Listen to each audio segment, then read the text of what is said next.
4 ou 5 cavalheiros debatiam uma noite várias questões de alta transcendência, sem que a disparidade dos votos trouxessem a menor alteração aos seus espíritos. A casa ficava no Morro de Santa Teresa e a sala era pequena, alumiada a velas, a luz fundia-se misteriosamente com o luar que vinha de fora, compondo uma atmosfera límpida e sossegada. E ali estavam os nossos 4 ou 5 investigadores das coisas metafísicas, resolvendo amigavelmente os mais árduos problemas do universo. Por que 4 ou 5? Rigorosamente eram 4 os que falavam. Mas entre eles havia na sala um quinto personagem, calado, pensando, bocejando, sabe? E cuja espórtula no debate não passava de um ou outro resmungo de aprovação. Esse homem tinha a mesma idade dos outros, entre 40 e 50 anos.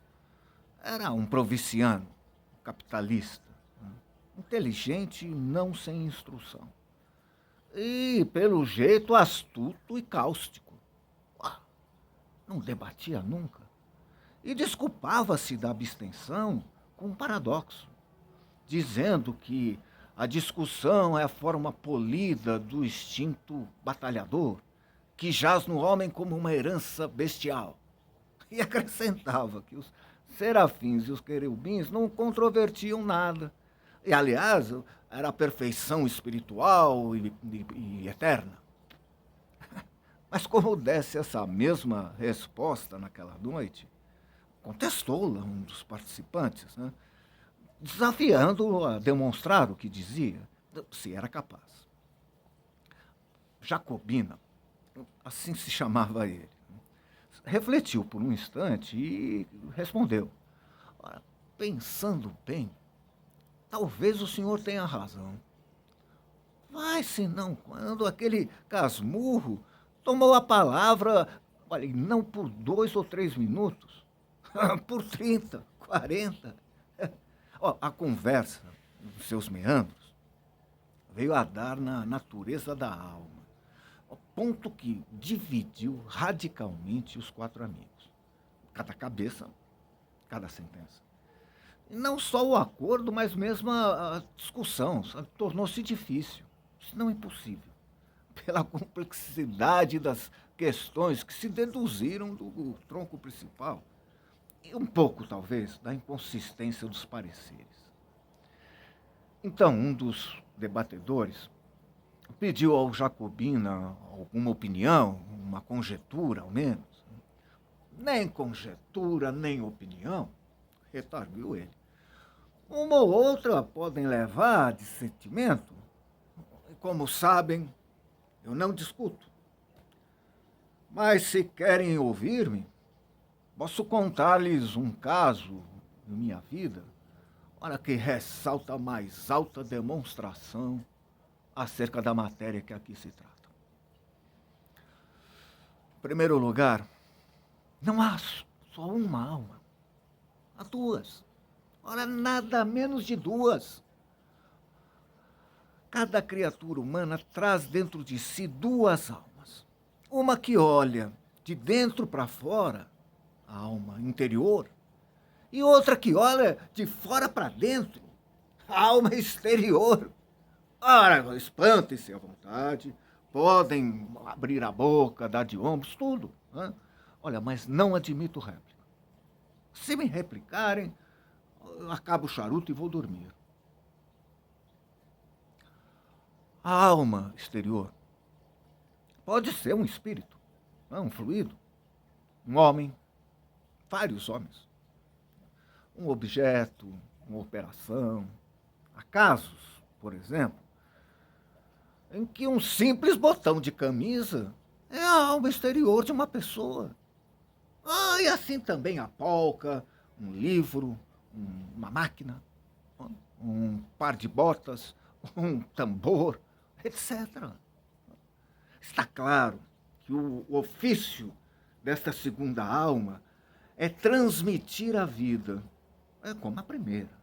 As duas almas completam o homem, que é, metafisicamente falando, uma laranja. Imaginai, quem perde uma das metades, perde naturalmente metade da existência. Mas há casos não raros em que a perda da alma exterior, ora, implica a da existência inteira. Agora, é preciso saber, a alma exterior não é sempre a mesma. Não, amigos. Ela muda de natureza e de estado. Por exemplo, conheço uma senhora, na verdade gentilíssima, que muda a sua alma exterior 4, 5 vezes no ano. Durante a estação lírica é a ópera. Cessando a estação, substitui-lhe por outra, um concerto, um baile no cassino, a Rua do Ouvidor, Petrópolis e tantas outras mais. Olha, eu também tenho praticado dessas trocas, mas não as relato para não ir longe. Restrinjo-me ao episódio que lhes falei. Eu tinha 25 anos. Era pobre. Acabava de ser nomeado alferes da Guarda Nacional. Não imaginam o acontecimento que isso foi em nossa casa. Minha mãe ficou tão orgulhosa, tão contente. Chamava-me seu alferes. Sobrinhos, tios, foi tudo uma alegria imensa e pura. Na aldeia, na vila, note-se bem, houve alguns despeitados, choros, ranger de dentes, e o motivo não foi outro, senão que o posto tinha muitos candidatos, e esses perderam. E suponho também que uma parte desse desgosto era inteiramente gratuita. Nasceu da simples distinção. Lembra-me de alguns rapazes que se davam bem comigo. E passaram a me olhar de viés por algum tempo. Em compensação, tive pessoas que ficaram satisfeitas com a nomeação. A prova é que todo o fardamento foi me dado por amigos. Vai então que uma das minhas tias, Dona Marculina, viúva do capitão Peçanha, morava a várias léguas da vila, num sítio ermo e solitário. Desejou me ver e pediu que fosse ter com ela e levasse a farda. Eu fui, acompanhado de um pajem que, daí a dias, tornou a vila, porque tia Marcolina apenas me pilhava no sítio. Ora, escreveu a minha mãe, dizendo que não me soltava antes de um mês, pelo menos. E abraçava-me, chamava-me também de seu alferes. Achava-me um rapagão bonito e, por ser um tanto patusca, acabou confessando que tinha inveja da moça que houvesse de ser minha mulher. Alferes sempre. Alferes para lá, alferes para cá, alferes em toda parte. Eu pedia-lhe que me chamasse de Joãozinho, mas balançava a cabeça dizendo que não, que agora era seu alferes. O cunhado dela, o irmão do finado Peçanha, que lá vivia, não me tratava de outra maneira. O senhor alferes, mas sério, não de gracejo. E à vista dos escravos, que naturalmente tomaram o mesmo caminho. Olha, na mesa tinha o melhor lugar, o primeiro servido. Não imaginam que, olha, se lhe dissesse que o entusiasmo de tia Marcolina chegou ao ponto dela mandar pôr no meu quarto um grande espelho. Obra rica, magnífica, que destoava do resto da casa, cuja mobília era modesta e simples. Era um espelho que lhe dera a madrinha, que esta herdara da mãe, que o comprara de uma das fidalgas, vinda em 1808, na corte de Dom João VI. O espelho, naturalmente, estava velho, mas via-se-lhe ainda o ouro, comido em parte pelo tempo, uns delfins esculpidos na moldura, enfeites de lantejoula, caprichado pelo artista. Tudo velho, mas bom. Aí foi, como digo, uma enorme fineza, porque o espelho estava na sala, né? E era a melhor peça da casa. Mas não houve forças que a demovessem do propósito. Respondia que não ia fazer falta, que era só por algumas semanas, e que o senhor Alferes merecia muito mais. Ora, o certo é que com todas essas coisas, carinhos, atenções, obséquios, fizeram em mim uma transformação que o natural sentimento da mocidade ajudou e completou, né? O Alferes eliminou o homem. Sim, amigos, durante os primeiros dias, as duas naturezas equilibraram. Mas não tardou que a primitiva cedesse à outra e sobrasse em mim apenas uma parte mínima de humanidade. Aconteceu, então, que a alma exterior, que era antes o sol, o ar, o campo, os olhares das moças, mudou de natureza e passou a ser só a cortesia, os rapapés da casa e tudo o que me falava do posto. Nada do que me falava do homem. A única parte de cidadão que restou em mim era aquela que entendia o exercício da patente. A outra evaporou-se no ar, no passado. Custa-lhes a compreender, não é? Entenderão.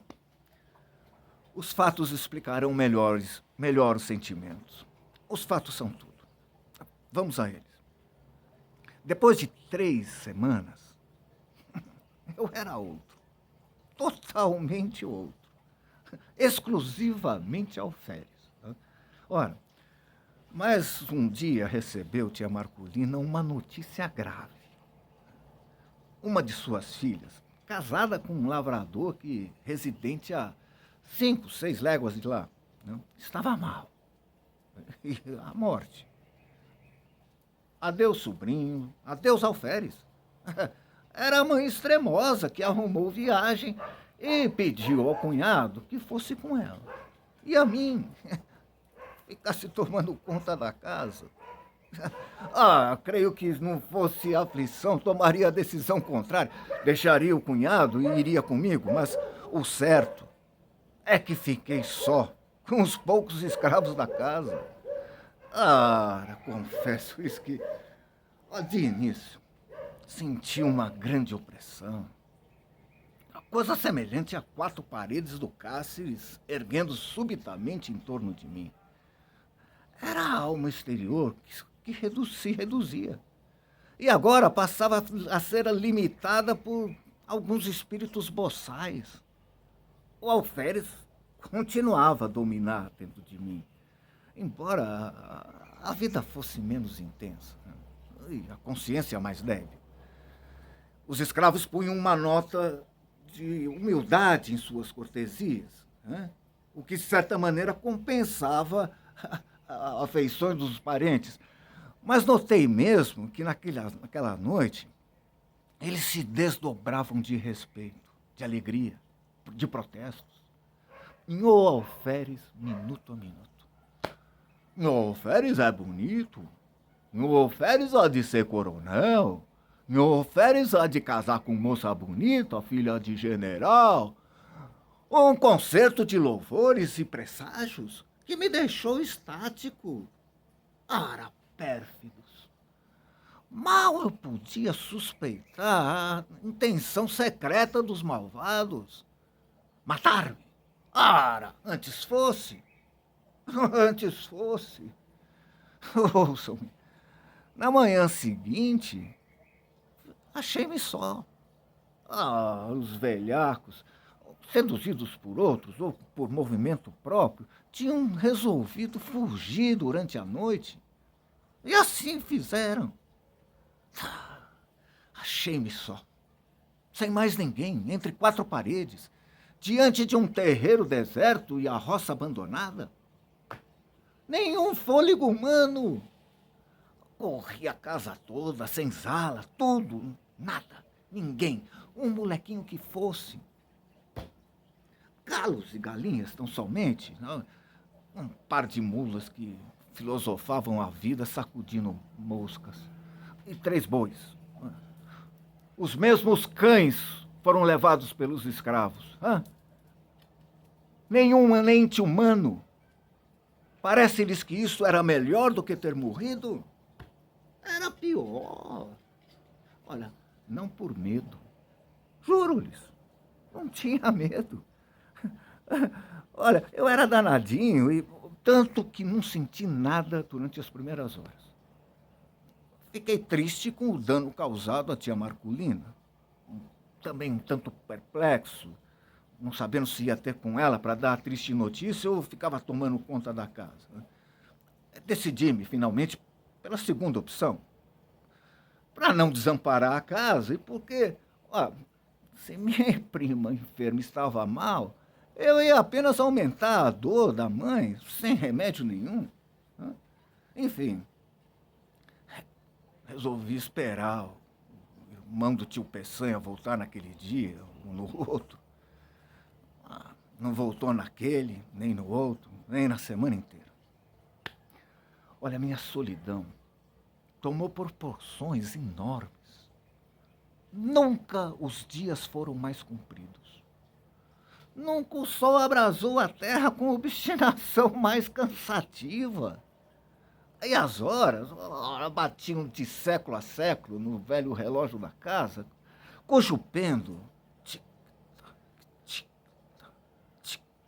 feria minha alma interior com um tilintar contínuo da eternidade. Never, forever, forever, never, never, forever. Era assim que o relógio da tia Marculina fazia. Não eram os golpes do pêndulo, era o diálogo do abismo, o cochicho do nada. E então a noite. Não que a noite fosse mais silenciosa, o silêncio era o mesmo do dia. Mas a noite era a sombra. Era a solidão ainda mais estreita, ou mais larga. Ninguém na sala, no corredor, nos quartos, no terraço, no terreiro, ninguém em parte alguma. Medo? Antes pudesse tê-lo, viveria. Mas o característico daquela situação é que nem sequer eu podia ter medo. Isto é, o medo vulgarmente entendido.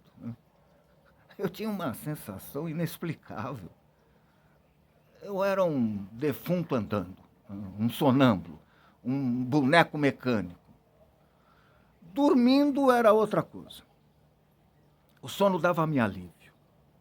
Não pela razão comum de ser o irmão da morte, há mais outra. Acho que posso explicar assim esse fenômeno. O sono, eliminando a necessidade da alma exterior, deixa atuar a alma interior. Nos sonhos, olha, fardava-me orgulhosamente, em meio à família e os amigos, que elogiavam-me o garbo e chamavam-me alferes. Vinha um conhecido nosso de casa, prometia-me o posto de tenente, um outro de capitão ou major, e tudo isso fazia-me viver. Mas quando acordava, dia claro, esvaía-se com o sono a consciência do meu ser novo e único. Porque a alma interior perdia a exclusividade e ficava dependendo da outra que teimava em não tornar. Não tornavam. Saía fora. Ia de um lado para o outro a ver se encontrava algum sinal de regresso. Nada, coisa alguma. Nada mais que a poeira da estrada e o capinzal nos morros. Então eu voltava desesperado para casa, sabe? Deitava-me no sofá e tic-tac, tic-tac. Levantava, passeava, tamborilava os dedos na janela, assobiava. Certa ocasião, lembrei-me de escrever alguma coisa. Um discurso político, um romance, uma ode. Não decidi nada, definitivamente. Sentei-me, rabisquei no papel algumas palavras, umas frases soltas. Trabalhar um estilo. O estilo. Olha, como tia Marcolina deixava-se estar. Coisa alguma. Quando muito via enegrecer a tinta e alvejar o papel. E a comida, então? Comia mal. Frutas, farinha, conservas, algumas raízes tostadas no fogo. Mas eu suportaria tudo alegremente. Não fora a terrível situação moral que me encontrava. Eu recitava poesias, discursos, trechos latinos, liras de Gonzaga, oitavas de Camões, às vezes fazia ginástica, mas nada. Todo silêncio. Silêncio imenso, vasto, infinito, apenas sublinhado pelo tic-tac do pêndulo. Olha, na verdade, era de enlouquecer. Mas vão ouvir coisa pior. Convém dizer-lhes que desde que ficara só, não olhara nenhuma vez para o espelho. Não por abstenção deliberada, mas um impulso inconsciente. Era o receio de achar-me um dos, ao mesmo tempo, naquela casa solitária. Se tal explicação é verdadeira, nada mostra melhor a contradição humana. Porque depois de 8 dias, me deu na veneta olhar para o espelho exatamente para achar-me 2. Olhei e recuei. O próprio espelho parecia conjurado com o resto do universo. Não me estampou a figura inteira, nítida, mas vaga, esfumaçada, difusa, sabe? Sombra de sombra. A realidade das leis da física não permite negar que o espelho reproduziu-me exatamente contornos, com feições, mas tal não foi minha sensação. Então tive medo. Atribuí a excitação nervosa que me achava. E receei ficar mais tempo e enlouquecer.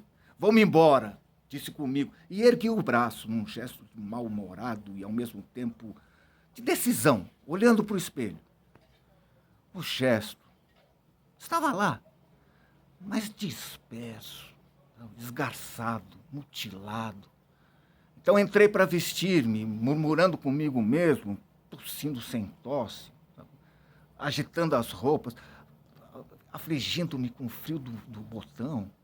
Quando em quando olhava furtivamente para o espelho e a imagem era a mesma, sabe, dispersão das linhas, decomposição dos contornos. Voltei a vestir-me e, subitamente, uma inesperada inspiração lembrou-me. Ora, lembrou-me de vestir a farda de alferes. Vestia, aprontei-me de todo. E como estava diante do espelho, levantei os olhos. Não lhes digo nada. O espelho, então, refletia a figura integral. Nenhuma linha de menos, nenhum contorno converso. Era eu mesmo, o alferes, que achava finalmente a alma exterior. A mesma alma ausente com a dona do sítio, dispersa e fugida com os escravos, ei-la contida no espelho. Imaginai, amigos, uma pessoa que pouco a pouco emerge de um letargo, abre os olhos sem ver, e depois consegue ver e distinguir coisas das pessoas, de objetos, mas não conhece intimamente um nem outros. Afinal, sabe que este é ciclano, aquele é fulano, que aquilo ali é uma cadeira, lá um sofá, e tudo volta como era antes do sono. Foi assim comigo. Olhava o espelho, ia de um lado para o outro, Recuava, gesticulava, sorria. O espelho exprimia tudo. Eu não era mais um autômato. Eu era um ser animado. Daí em diante fui outro. Cada dia, certa hora, vestia-me de alferes, sentava-me diante do espelho, lendo, olhando, meditando.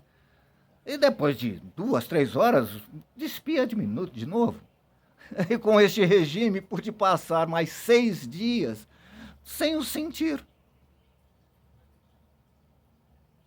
Quando os outros voltaram a si, Jacobina tinha descido as escadas.